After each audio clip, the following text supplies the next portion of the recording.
Bakit pag magkagalit ang tao, hindi mag-iimikan at sobra niya na kinaiinisan ang isa't isa?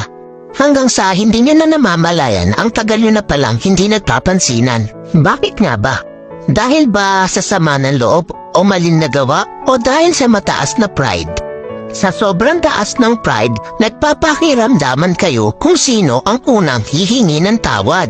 Paano kung pareho kayong ma-pride? E di habang buhay na kayong walang pansinan at mag-iinisan, di ba? Alam nyo ba ang kasabihang, it's better to lose your pride because of your love than to lose your love because of your pride? Hindi naman masama kung itapon mo muna ang pride mo para sa taong mahalaga sa'yo. Kaysa naman itapon mo yung pinagsamahan nyo ng dahil lang sa pride mo.